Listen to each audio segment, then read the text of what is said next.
우리 할렐루야 샬롬하고 인사하는 시간 같습니다. 할렐루야 샬롬 샬롬 샬롬 샬롬 샬롬. 하나님 사랑합니다. 여러분 주 안에서 사랑합니다.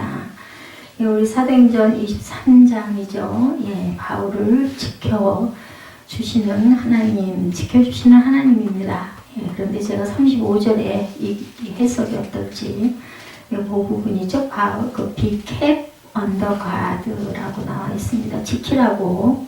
이제 하나님이 그쪽 천부장에게 그렇게 얘기를 했을 때 헤롯 공의 그를 지키라 명하니라 이렇게 총독이 그렇게 해서 바울은 보복을 받는 내용이 너무 은혜가 돼서 이렇게 한번 제목을 잡아봤습니다. 23장 전체 우리 11절부터 35절까지 교독했는데 앞부분부터 잠깐 보죠. 공회 앞에 이제 섰어요. 드디어 가말리엘 문하고 나는 로마인이다 해가지고 총독 앞에까지 갑니다. 바울은 담대하게 증언하죠. 그런 양심을 따라 하나님의 섬겼기 때문에 더욱 담대할 수 있었죠. 자기의 어떤 이익이나 어떤 그 인간적인 계획을 갖고 하나님을 섬기지 않았기 때문에 그에 못지않게 바울을 향한 음모는 또한 또 한층 더 살기가 더해갑니다. 죽이려고 그가 죽기 전에는 물도 먹지 않겠다는 사람이 40명이 준비하고 있었다는 부분이 계속 나오죠. 유대인들은 당을 지어서 결의하고 바울을 죽이려고 하죠. 이 천부장은 바울을 벨릭스 총독에게로 철저한 경비를 갖춰서 보호를 해서 보냅니다. 우리 22장에서 우리 그 부분을 함께 공부했습니다. 이 일로 바울은 헤롯 궁에 드디어 거하게 되죠. 그리고 바울의 두 번째 변명이 시작이 되는 겁니다. 사내들인 공회 앞에 바울이 섰습니다. 1절에 보면 바울이 공회를 주목하여 이르되 여러분 형제들아 오늘까지 나는 범사에 양심을 따라 하나님을 섬겼노라 이렇게 다 시작을 합니다. 그러자 대제사장 아나니아가 바울 곁에 서 있는 사람에게 그 입을 치라고 그러죠. 바울이 거기에 탁 담대하게 회칠한다며 하나님이 너를 치시리로다. 내가 나를 율법대로 심판한다고 앉아서 율법을 어기고 나를 치라 하느냐 이렇게 얘기를 하죠. 4절에 곁에 선 사람들이 말하되 하나님의 대제사장을 내가 욕하느냐 그랬더니 바울이 얼른 임기응변으로 얘기합니다. 바울이 이르되 형제들아 나는 그가 대제사장인 줄 알지 못하노라 기록하였을 때 너희 백성의 관리를 비방하지 말라 하였느니라 안 그렇기 때문에 대제사장인 줄 몰랐다 이렇게 얘기합니다.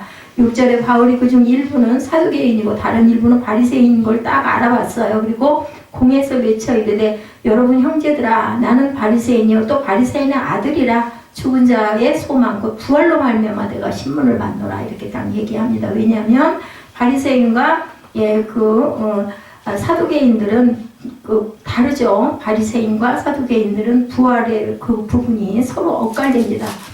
바리새인들은 사두개인들은 부활도 없고 천사도 없다고 생각하고 바리새인들은 천사도 있고 부활도 있다고 생각했기 때문에 이렇게 얘기하니까 다 이미 편이 갈라집니다.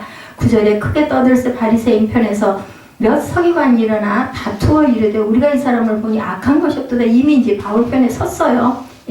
바울 바리새인들이 혹 영이나 혹 천사가 그에게 말하였으면 어찌하겠느냐. 혹 이게 사람의 말이 아니라 영이 이렇게 시켰으면 어쩌겠느냐. 분쟁이 일어납니다. 10절에 큰 분쟁이 생기니 천부장은 바울이 그들에게 찢겨질까 이러다 사람을 하나 양쪽에서 찢어 죽이겠구나 겁이 나가지고 군인을 명하여 내려가 무리 가운데 빼앗아가지고 영내로 지키시죠. 하나님 이런 방법으로 이제 11절부터는 우리가 교독을 해서 읽었습니다. 자, 바울은 회개하기 전이든 회개한 후이든 자기가 알고 있는 하나님의 뜻을 행하는 데는 모든 관심을 총력을 기울입니다. 그는 범사의 양심을 따라 하나님을 섬겼던 사람이기 때문에 두려울 게 없죠. 때로는 위험에 처하기도 하고 죽을 뻔한 그 고비도 굉장히 많이 겪었어요. 그죠? 큰 오해를 사기도 하고 하나님께서 증인이 되셨기 때문에 그는 담대할 수가 있었습니다. 하나님이 내 편이라는 것을 정확하게 알고 내가 선포하고 외치는 부분 하나님이 내게 영으로 성령으로 감동을 주신 것이기 때문에 하나님이 증인이다라는 마음으로 담대하게 무서울 게 없죠. 그런데 사내들인의 의장인 대제사장 아나니아가 바울의 변명이 못마땅해서 공정한 재판을 무시하고 열이 받으니까 그의 입을 치라고 2절에 이렇게 얘기합니다. 바울은 바로 맞받아치죠. 3절에 회칠한답니다. 이렇게 한 일을 하죠. 곁에 섰던 사람들은 대제사장을 향한 바울의 말에 충격을 받죠. 그렇지만 바울의 항의는 정당한 것이었습니다. 회칠한 담이란 에스겔 13장 10절에서 16절에 보면 에스겔은 여기에서 회치는 담이 무너지려는 취약한 상태를 가릴 수는 있지만 폭풍통과 같은 강풍에는 조금 더 힘이 다 벗겨져 버리죠. 예, 그 앉는 것과 같은 그러한 그 사람들, 온전히 못한 살짝 덮은 사람들을 그렇게 얘기하는 거죠. 바울은 자신의 말에 대한 율법을 따라 사과합니다. 5절에 보면 나는 대제사장인 줄 몰랐다. 그러면서 거기다가 한술 더 떠가지고 기록되었으되 너희 백성의 관리를 비방하지 말라 했는데 나는 관리인 줄을 몰랐다고 딱 이렇게 얘기를 해버립니다. 자, 이렇게 해서 로마서 2장 15절에 보니까 자, 이런 이들은 그 양심이 증거가 되고 생각들이 서로 혹은 고발하며 혹은 변명하여 그 마음에 새긴 율법의 행위를 나타낸다라고 이렇게 되어 있어요. 그리고 존경받는 통치자에 대해서 로마서 13장 1절에 각 사람은 위에 있는 권세들에게 복종하라. 권세는 하나님으로부터 나지 않음이 없나니 모든 권세는 다 하나님께서 정하신 바라. 그래서 윗사람을 순종하는 마음을 가져야 된다라는 거죠. 그래서 바울이 이 부분으로 율법에 이렇게 딱 정해져 있기 때문에 나는 이렇게 사과한다. 이렇게 그 딱 톱을 달아서 얘기합니다. 관리를 비방하지 말라고 했기 때문에 기록되어 있기 때문에 나는 사과한다라는 거죠. 사두개인과 바리새인의 분쟁 우리 읽었죠. 6절 이하에 나타납니다. 잠시 끊겼던 진술을 계속합니다. 그러나 공회의원들의 태도로 보아서 자신의 진술이 편견 없이 공정하게 거론될 희망이 없다고 판단을 합니다. 바울이 굉장히 이런 부분이 빠른 거죠. 그러니까 머리가 굉장히 명석한 사람이에요. 자기가 기소된 이유가 부활신앙 때문이라고 주장함으로 공회의원들을 양분을 시킵니다. 일부러 의도적으로 6절에 사두개인은 부활을 믿지 않았고 바리새인들은 부활을 믿었기 때문이죠. 사두개인은 이에 사내들인 내의 소수파이긴 하지만 영향력이 컸던 바리새인들은 부활의 교리를 믿고 있었기 때문에 바울이 이상한 경험을 겪었다 해도 그 주장을 믿습니다. 일단 인정하는 거죠. 분쟁이 시작되고 어떤 결정이 내리리라는 것을 기대할 수 없게 되었을 때 천부장은 다투고 있는 두 파에서 바울을 빼내어서 안토니오 요새로 데려가서 결국은 궁에 거하게 되는 그러한 일들이 23장 10절까지 나타납니다. 자, 그렇게 해서 영내로 들어가죠. 그래서 이제 11절부터 바리새인에 대해서는 마태복음 15장 6절에 부모를 공경할 것이 없다 하여 너희의 전통으로 하나님의 말씀을 폐하는도다 이렇게 나타나 있어요. 주님의 위로에 대해서 11절에 나타납니다. 바울은 일이 어떻게 진행이 될지를 전혀 예측할 수가 없어서요. 그러나 이때 고린도에서 그에 찾아오셔서 용기를 주셨던 하나님께서는 예루살렘에 나타나십니다. 주님은 바울에게 예루살렘에서 그를 지키실 뿐 아니라 로마에서도 주님의 복음을 증거해야 할 것을 말씀합니다. 곁에 서신 주님은 바울에게 힘과 위로와 용기를 주시죠. 이사야 41장 13절에 보면 이는 나 야훼 너의 하나님이 내 오른손을 붙들고 내게 이르기를 두려워하지 말라 내가 너를 도우리라 할 것이니라. 증거에 대해서 말씀합니다. 시편 66편 16절에 하나님을 두려워하는 너희들아 다 와서 들으라. 하나님이 나의 영혼을 위하여 행하시는 일을 내가 선포하리로다 이렇게 말씀합니다. 바울의 사례와 음모가 12절부터 나타나죠. 유대인 40인의 동맹이 나타납니다. 12절에 보면 나리섬에 유대인들이 방을 지어 명사하되 바울을 죽이기 전에는 먹지도 아니하고 마시지도 아니하겠다 하고 이같이 동맹한 자가 40여 명이더라 이렇게 나타나 있습니다. 자, 격려에 대해서 이사야 41장 13절에 이는 나 야훼 너의 하나님이 내 오른손을 붙들고 내게 이르기를 두려워하지 말라 내가 너를 도우리라 이렇게 말씀을 하죠. 유대인 40인의 동맹에 대해서는 유대인들은 바울을 죽이기 위해서 당을 지었어요. 바울을 죽이기 전에는 먹지도 마시지도 않겠다 결의하고 맹세하죠. 그들의 동맹에 가담한 자가 몇 명? 40명이다. 그들은 대제사장과 장로들에게 가서 바울을 죽이기 위한 구체적인 계획을 15절에 보면 세우는 게 나타납니다. 너희는 그의 사실을 더 자세히 물어보려는 척하면서 공회와 함께 천부장에게 청하여 바울을 너에게로 데리고 내려오게 하라. 우리는 그가 가까이 오기 전에 죽이기로 준비하느라 음모를 꾸미는 부분이 나타납니다. 16절에 바울의 생질이 그걸 들었어요. 다행히. 그래서 바울에게 알립니다. 그래서 바울이 백부장에게 그것을 얘기를 하죠. 그래서 정말 위기를 모면하는 부분이 나타납니다. 유대인 열성당원들은 바울에 대한 적개심이 불타서 사내들인 공회에 연합하여서 바울을 살해하려는 계획을 세운 다음에 천부장에게 그를 알아본다는 구실로 로마인들이 요새 밖으로 유인해내서 습격하고 살해하려는 계획을 세우는 부분이 15절에 나타납니다. 악한 맹세라고 말하죠. 마가복음 6장 23절에 또 맹세하기를 무엇이든지 내가 내게 구하면 내 나라의 절반까지라도 주리라 하거늘 이런 이야기들을 하죠. 이게 바로 악한 맹세입니다. 핍박이죠. 마태복음 5장 11절에도 나로 말미암아 너희를 욕하고 박해하고 거짓으로 너희를 거슬러 모든 악한 말을 할 때는 너희에게 복이 있다 이렇게 얘기합니다. 그래서 핍박을 우리가 받더라도 하나님의 이름을 위해서 핍박을 받는 것은 하나님께서 우리에게 복으로 갚아주신다라는 거죠. 그래서 여기 16절에 보면 또한 바울의 생질과 천부장이 결국은 바울을 보호하는 부분이 나타납니다. 이 과격파 유대인들의 음모는 바울의 생질에 의해서 탄로가 났죠. 16절에 조카죠. 바울의 생질은 이 사실을 바울에게 알렸고 바울은 백부장을 통해서 천부장에 알립니다.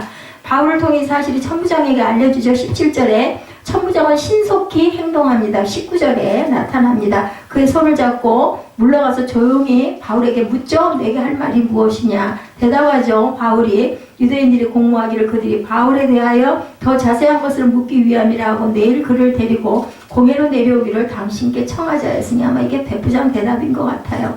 당신은 그들의 청함을 따르지 마옵소서. 그들 중에서 바울을 죽이기 전에는 먹지도 않고 21절에 마시지도 않기로 맹세한 자 40명이 그를 죽이려고 숨어서 지금 준비를 하고 당신의 허락을 기다리나이다 하니 이에 천부장이 청년을 보내며 경계하되 이 일을 내게 알렸다고 아무에게 드리지 말라고 다른 백부장 둘을 불러서 밤 제3시에 가이사라까지 갈 보병 200명과 기병 70명과 창병 200명을 준비하려는 470명이죠. 그래서 그들을 호위하게 해서 24절에 보면 바울을 태워서 총독 벨릭스에로 무사히 보내기 위하여 짐승을 유비하라 명하고 또 편지도 씁니다. 글라디오 루시아 총독 벨릭스 가깝게 문안하나이다. 26절부터 편지 내용이 나오죠. 이 사람이 유대인들에게 잡혀 죽게 된 것을 내가 로마 사람인 줄을 들어 알고 군대를 거느리고 가서 구원하였고 유대인들이 무슨 일로 그를 고발하는지 알고자 하여 그들의 공회로 데리고 내려갔더니 고발하는 것이 29절이죠. 그들의 율법 문제에 관한 것뿐이요 한 가지도 죽이거나 결박할 사유가 없음을 발견하였나이다. 그러나 이 사람을 헤아려는 관계가 있다고 누가 내게 알려주기로 당신께로 보내며 고발하는 사람들도 당신 앞에서 그에 대하여 말하라 하였더라. 이런 내용으로 보호를 받는 부분이 나타납니다. 총독에 대해서 누가복음 20장 20절에 그들이 엿보다가 예수를 총독의 다스림과 권세 아래 넘기려 하여 정탐들을 보내 그들로 스스로 의인인 채 하며 예수의 말을 책잡게 하니 이렇게 나타납니다. 보호하시는 섭리가 나타난 부분이 우리 지금 읽은 부분에 30절까지 보이죠. 그래서 시편 57편 1절에도 하나님이여 내게 은혜를 베푸소서 내게 은혜를 베푸소서 내 영혼이 주께로 피하되 주의 날개 그늘 아래에서 이 재앙들이 지나가기까지 피하리이다 말씀합니다. 총독 벨릭스에 대해서 31절에서 35절에 잠깐 설명을 하죠. 벨릭스 앞에 바울을 세웁니다. 보병이 명을 받으느라 밤에 바울을 데리고 안디바드리에 이르러 이튿날 기병으로 바울을 호송하게 하고 영내로 돌아가고 그들이 가이사에 들어가 편지를 총독에게 드리고 바울을 그 앞에 세우니 총독이 읽고 바울들어 어느 영지 사람이냐 물어 길리기아 사람인 줄 알고 이르되 너를 고발하는 사람들이 오거든 내 말을 들으리라 하고 헤롯궁에 그를 지키라 명합니다. 헤롯궁에 이제 거하죠. 사람들이 오면은 내가 이야기를 듣겠다. 벨릭스는 AD 52년에서 59년까지 유대의 총독이었습니다. 또한 가이사라에 있는 헤롯궁은 당시 총독의 본용으로 사용되고 있었죠. 벨릭스는 원래 비천한 계급 출신이었습니다. 그와 형제 팔라스는 글라디오 황제의 모친인 안토니오 사제의 노예였는데 안토니오가 죽은 후 글라우디오 황제에 의해서 자유민이 됩니다. 이후 팔라스는 로마 제국 행정부의 장관으로 강력한 권력과 부의 지위로 부상했고 이 형제의 영향력 아래 벨릭스는 로마의 기사계급에만 주어졌던 총독의 자리를 얻게 된 거죠. 이튿날 바울은 루시아의 편지와 함께 벨릭스 앞에 서죠. 33절에 총독이 편지를 읽고 그의 영지를 묻습니다. 길리기아 다소 태생음을 안 벨릭스는 송사한 사람들이 오면 바울의 이야기를 듣기로 하고 그를 헤롯궁에 머물게 하고 그를 지키게 하죠. 송사에 대해서 고린도전서 6장 7절에 증거합니다. 너희가 피차 고발함으로 너희 가운데 이미 뚜렷한 허물이 있나니 차라리 불의를 당하는 것이 낫지 아니하며 차라리 속는 것이 낫지 아니하냐 이렇게 말씀합니다. 너희는 불의를 행하고 속이는구나. 그는 너희 형제로다. 불의를 행하고 속이는 그가 너의 형제라고 얘기합니다.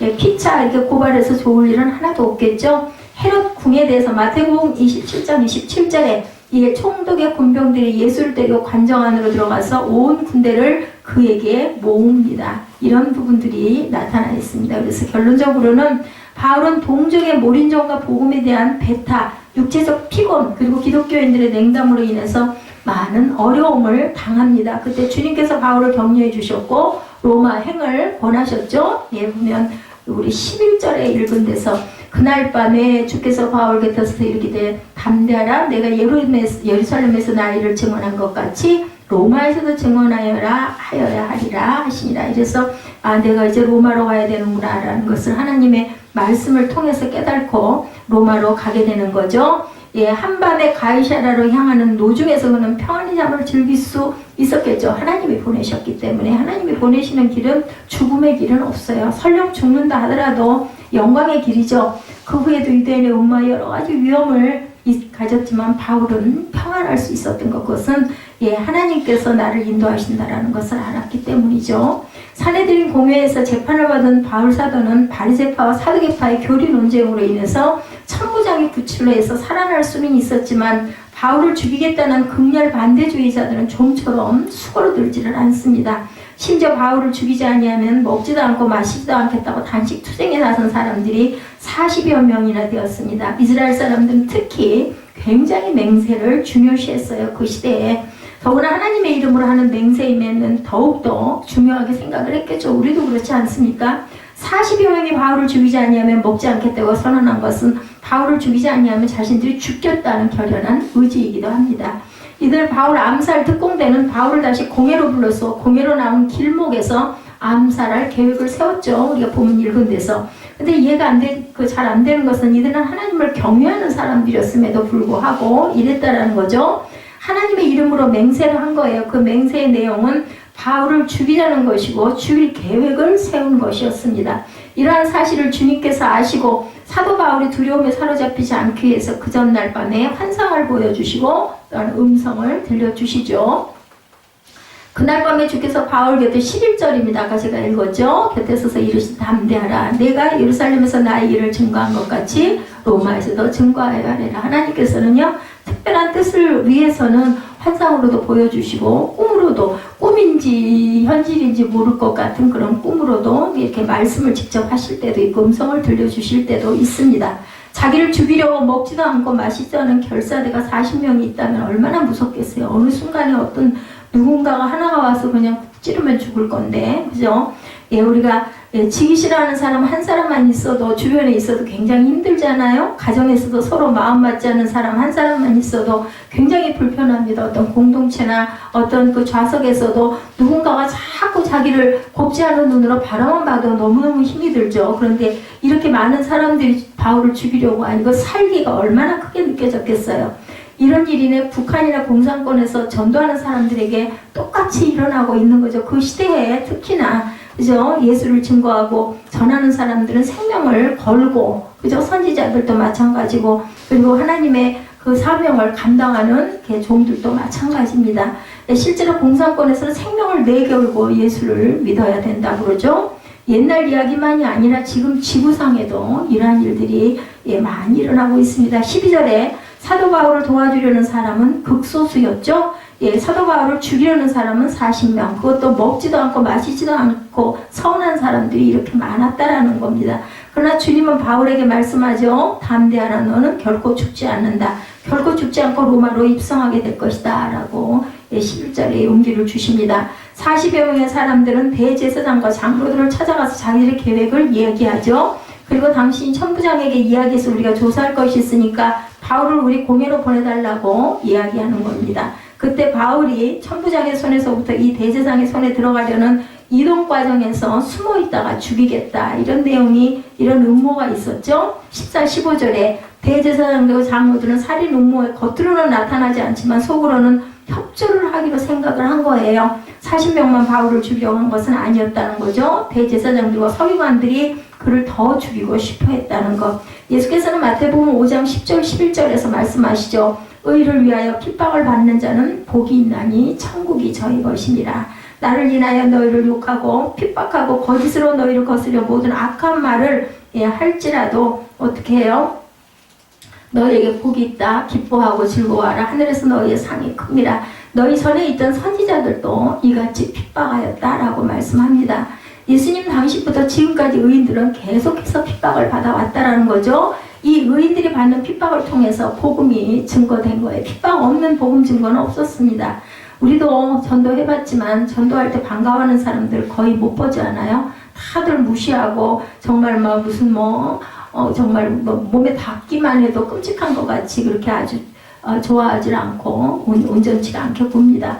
의인들과 그리스도인들이 고난을 받지 않는다면 세상이 절대로 변화되지가 않는다라는 거죠. 그리스도인들이 쾌락을 누리면서 살면 세상은 변하지 않습니다. 바울은 이런 위기가 있다는 것을 알지 못했어요. 16절에 보면 바울이 생질이 음모가 있다는 사실을 바울에게 가르쳐 주죠.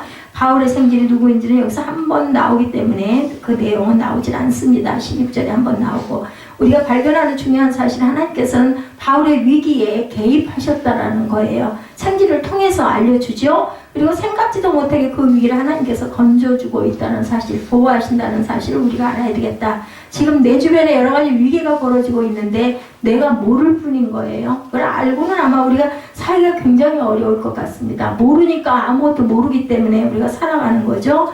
그런데 하나님께서는 미리 그것을 막아주셨기 때문에 오늘 저와 여러분들이 여기까지, 오늘까지, 지금까지 이렇게 있지 않나 봅니다.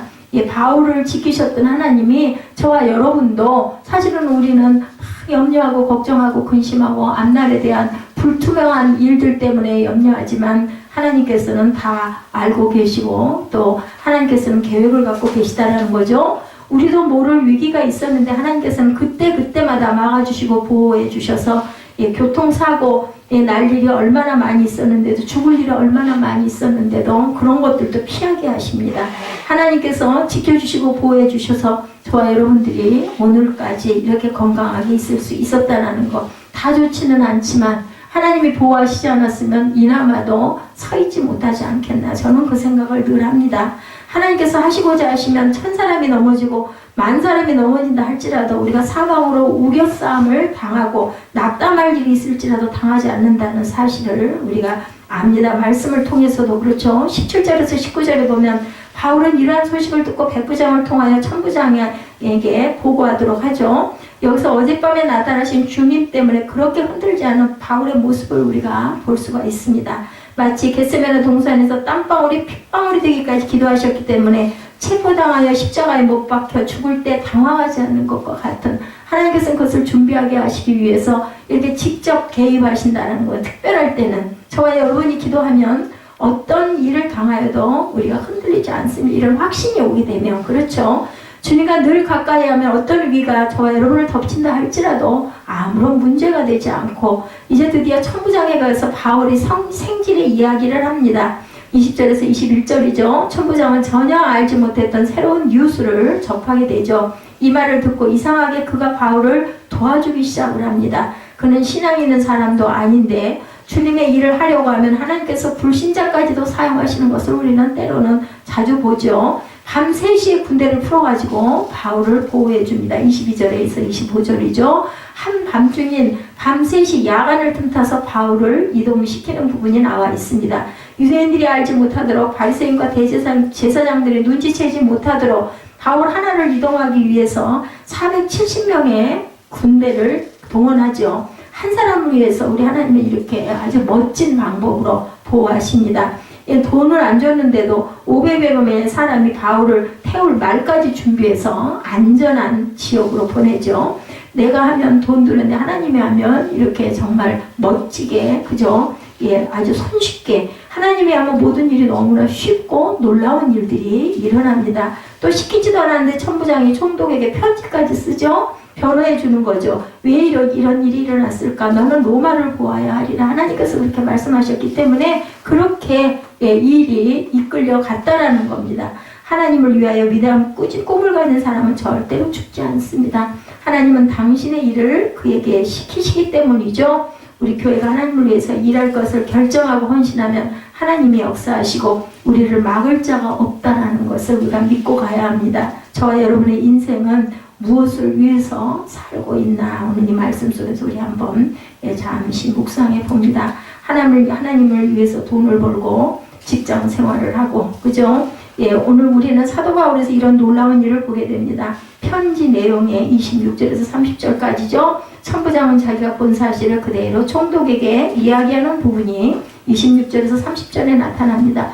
여기서 중요한 사실은 유대인은 바울을 죽이려고 했고 죽이려고 40명이나 있었지만 내가 보니 죽일 이유가 하나도 없다. 천부장은 이렇게 편지에 썼습니다. 이 사람을 체포할 이유도 강금할 이유도 본인이 보기에는 죽일 이유를 전혀 발견하지 못했다고 천부장이 변명을 해서 보내죠. 이것은 예수님이 빌라도에게 재판을 받던 장면하고 똑같은 걸 우리가 알게 됩니다. 사람들은 예수를 잡아다가 예수를 십자가에 못 박아 죽여야 한다고 아우성을 쳤을 때 빌라도가 재판을 하죠. 예수에게 십자가에 처형할 이유를 하나도 발견하지 못했다라고 얘기합니다. 빌라도가 심각한 고민에 빠지죠. 왜냐하면 죄가 없기 때문에 그것은 그들의 종교적이고 율법에 대한 문제지 법적으로 죽여야 할 이유를 빌라도는 찾지를 못했어요. 그러나 모든 국민들이 아우성을 치죠. 예수를 죽이고 바라바를 살리라고 계속 예수를 죽이라고 합니다. 다수의 뒤에는 배후 세력이 당연히 있었겠죠. 바로 대제사장들과 사두개인들과 장로들이어서 그때도 예수님을 십자가에 못 박으라고 하는 것은 군중들을 그렇게 선동을 한 거예요. 뒤에서. 그들은 예수를 죽여야 했습니다. 빌라도가 너무나 고민스러워 예수를 채찍질을 하죠. 때림으로 사람들의 마음을 좀 누그러뜨릴 수는 없을까? 불쌍한 마음을 일으켜서 그냥 채찍질로 끝내면 어떨까 했는데도 군중들은 더 빌라도에게 말하죠. 가이사의 편인가 아닌가 이렇게 막 외칩니다. 정치적인 문제로 끌고 가죠. 빌라도는 어쩔 수가 없어가지고 정치 생명이 끝난다는 것을 알았기 때문에 예수님 대신에 바라바를 놓아지고 죄 없는 예수를 십자가에 처형을 하면서도 본인이 얘기를 하죠. 나는 손을 씻었기 때문에 나에겐 죄가 없다. 이렇게 본인이 혼자 스스로 독백을 합니다. 이런 똑같은 얘기가 오늘 바울에게서도 오늘 본문에서도 나타난 내용과 같다라는 거죠. 이와 같은 얘기가 우리에게도 저와 여러분에게도 있기를 바랍니다. 예수를 전하다가 감옥에 들어가는 일, 예수님을 보고 바울을 보고 그들에게서 죽일 이유를 발견하지 못했던 것처럼 저와 여러분의 삶 속에서 정말 조금도 하나님 보시기에 우리 양심에 거리낌이 없도록 하나님을 위해서 살아가면 하나님께서는 합력하여 모든 일을 선으로 이끌어 주시고 설령 세상에서 우리가 진다 하더라도 천국에서는 분명히 그런 부분으로 인하여 하나님께 상을 받을 줄로 믿습니다. 우리에게는 부끄러운 일로 구속되는 일들이 많은데 세상적인 일 때문에 핍박을 받는 것이 아니라 예수 때문에 하나님의 나라 때문에 핍박을 받을 수 있었을 때 하나님께서는 그런 이야기가 있죠. 우리가 죄가 있어가지고 핍박받는 것은 누구에게도 할 말이 없어요. 근데 정말 우리는 하나님의 영광을 위해서 최선을 다했어요. 그리고 모든 것을 주님 앞에 헌신하고 드렸다면 그것을 사람이 몰라주고 내가 그때는 엄청난 사람들에게 정말 그 박해를 받는다 할지라도 하나님께서는 내 마음을 아시지 않겠느냐는 거죠. 그 마음의 위로를 받으시기 바랍니다.